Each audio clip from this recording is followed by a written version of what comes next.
Yeah, please. We'll just open for questions.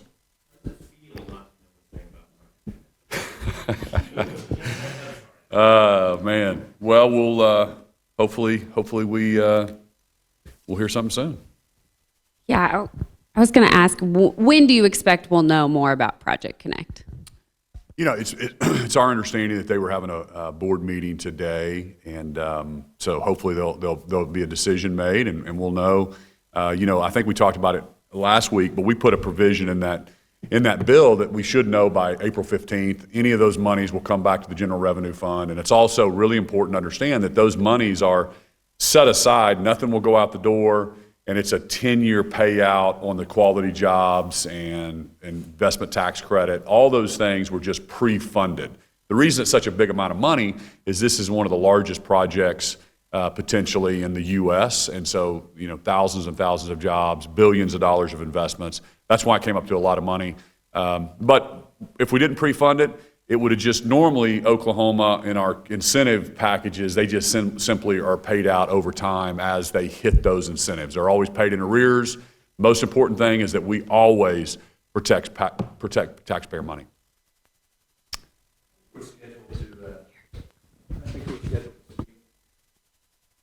I think you were scheduled to speak this week at CPAC in Washington.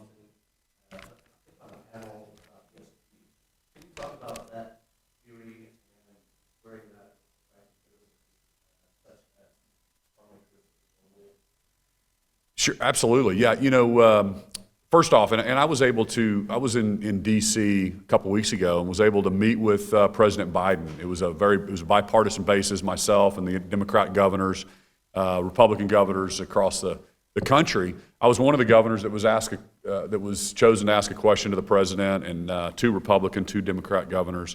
And we really had a great conversation. It was about permitting reform and about Oklahoma's story, and we kind of walked through Oklahoma's energy story.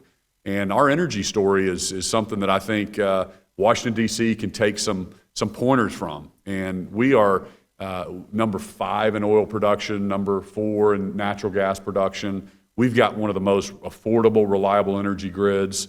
We are leaning heavily into wind.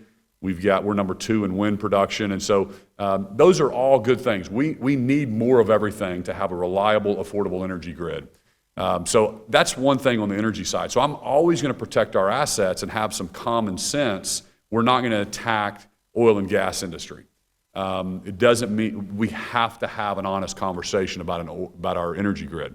So I think that's important to state first off. Secondly, ESG, those type of lending, you've got you know, the BlackRocks of the world, and you've got some of those huge hedge funds that are using our money, our pension money, to push an agenda that might be against what Oklahoma's own asset is. Furthermore, when you invest, our wonderful state employees and teachers and their pension funds, we want those invested properly with shareholder value in mind, and to make a profit and to make a return for those pensions, not to check some box on some social governance or be an anti-oil and gas investment. So that's what we're talking about. That's what ESG lending's about. And what happens is we turn our proxy votes over to sometimes these hedge funds, and they may be pushing their own agenda that's against not only our pension plans and the growth that we're expecting, but secondly, they also might be colluding to harm our oil and gas industry, which I'm not going to allow as the governor. So that's the overall philosophy in ESG. If you want to invest in socially, go do that. But when you put your money in our pension plans, we have a fiduciary responsibility to act accordingly for the best interests of those funds, and that's why we have to get control of it. I know Treasurer Todd Rust is doing a really good job of pushing and monitoring that, and our office is on top of it as well.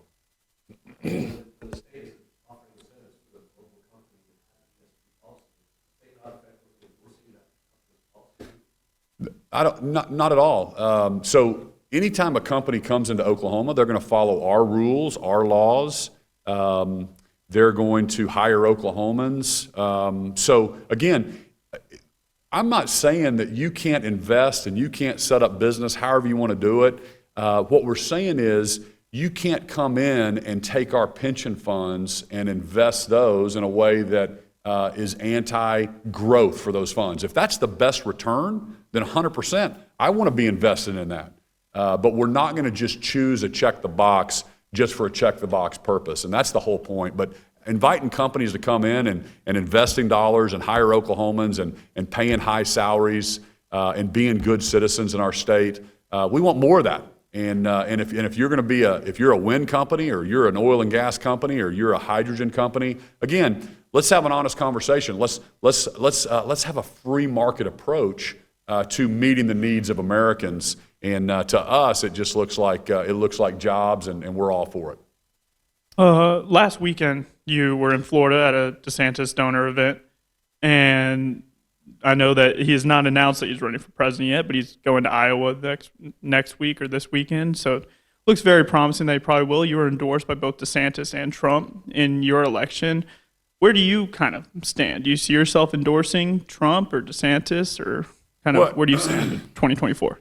Thank you. Yeah, I was down there. DeSantis asked myself, and there were two other governors that he asked to come down there, and we were on a couple panels with some of his supporters, and it was a great time. We have a lot in common. DeSantis and Florida, and some of the things that we have done here in Oklahoma are very, very similar. And so he hasn't announced yet. It's really too early. I'm going to kind of watch and see what's happened and who all is going to be announcing in 24. A long ways away. A lot can change. Do you like DeSantis more than Trump as president? Again, I'm gonna wait and see if DeSantis even decides to run, and I know Nikki Haley's out there. The great thing about this whole thing is it's challenging of ideas and bringing new ideas to the forefront, and so that's the great thing about America. And so there'll be some challenges, there'll be some great thoughts. Vivek, I know Vivek, who announced, who has some interesting ideas. And you talk about a guy that's all over the ESG issue. He wrote the book Woke Inc. and set up an alternative to BlackRock called Stride, which is a hedge fund that is the anti-ESG type fund. But again, invest in either one. Just do that personally. Let's figure out who's got the best return, and that's kind of my philosophy on the ESG lending. You got to flip the button.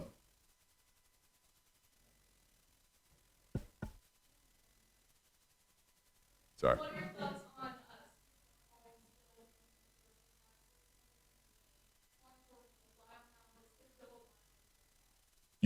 There's tons of bills still alive. I think we've gone from 3,000, we're down to about 1,000 now. So I haven't specifically looked at his grocery tax or what the tax bills coming out of the Senate are. But the general philosophy is, I think the grocery tax is a regressive tax. We are only 12 states that tax groceries. When I was down with DeSantis, he's actually talking about removing child rearing tax. So in other words, diapers, baby formula, supplies, cribs, that kind of stuff. He doesn't want to tax that as a state on raising children. So again, I just think it's very reasonable. It's a regressive tax to remove the state portion, and if McCall's bill does that, I think it's the right thing to do. Governor, thank you for taking questions today. I wanted to ask about Marla Hill, the former appointee to the State Board of Education. She is registered to vote in Kingfisher County, which is Congressional District 3, which is where she was supposed to be representing on the state board. And then property records show she and her husband own a rather large home in Edmond outside of CD3.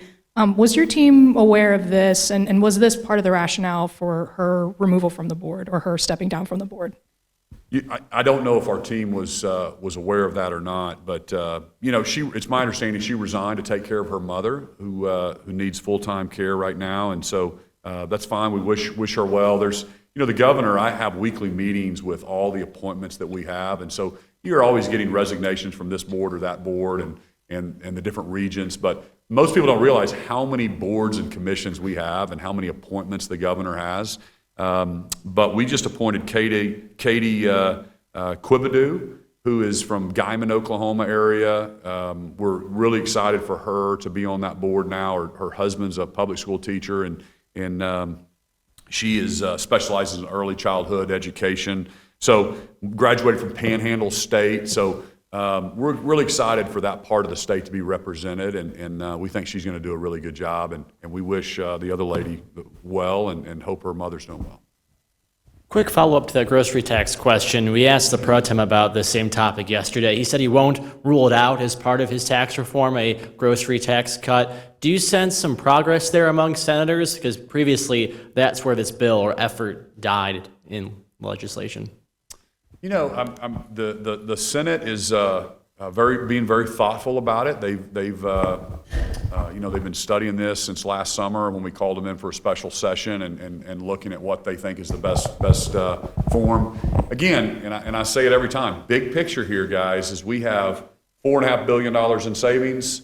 We have $1.1 billion surplus next year. So what are we going to do with that? Do the Oklahoma people want us to take that $1 billion and save it and go to $5.5 billion? We could do that. As a businessman, though, we need about $3.5 billion in savings to weather any kind of economic downturn historically. Okay, because the main thing I want to do is make sure we protect core services. We never have to cut core services. So if we've got that taken care of, then what do? Are there strategic investments? Okay, we can talk about that. Like there's a proposal to put $500 million more in education. So that's good. And we've kept a lot of other budgets flat. Or let's give something back to the taxpayer. The grocery tax is a great idea. I called for 0.75 of a point reduction in income tax. I want to keep the momentum going that we are a very business-friendly state. I don't know if you saw the New York Times article yesterday, but really Oklahoma is getting on the map. This is something I've been working really hard for the last 4 years, is to bring Oklahoma to the world and tell the world about Oklahoma and have them come and set up shop in Oklahoma. This is the right place for manufacturing. This is the right place to raise a family and grow your business and educate your kids. And so we got a lot of great things to sell, and I think we can afford that. I think we can afford any combination of that. But, you know, the legislature puts those bills on my desk, and there's a lot of thought goes into how that comes about. And I set the vision. I talk directly to Oklahomans. Here's what I see. We need to slow the growth of government. I don't want to just continue to raise base level expenses. And then when we do if there is an economic downturn, all of a sudden we've raised our expenses to a high water level that then we have to cut something. And that's bad. That's what was happening before I got into office, is you would have these, you would kept raising expenses, and with zero savings, as soon as there's a downturn, it's cut time. And that is what I tried to avoid, and we've done a really good job up to this point. And so we always have to be fiscally disciplined. Governor, I get the sense that being governor is kind of awesome sometimes, and you get to meet different people and have a variety of conversations. And I noticed on your schedule you had a couple meetings this week with, one was with a Harvard law professor who focuses on intellectual property, and then I noticed you had a meeting with Mr. I'll probably butcher his name, Pashayev, who's a banker from Azerbaijan. And I was curious if you could give us a little bit of details of the topics at hand with both of those individuals. Sure, yeah. Well, first off, the Harvard law professor, Ruth Okadiji, she's been a close personal friend of mine for a long time. Actually went to church with her in Norman at my dad's church when I was in high school growing up. So that's how long I've known her. She graduated from Harvard, and she's Nigerian. She's from Nigeria, and she's fantastic. And she was a professor at OU, and then went to Harvard. And so just stayed in contact with her. I call her, just check in occasionally.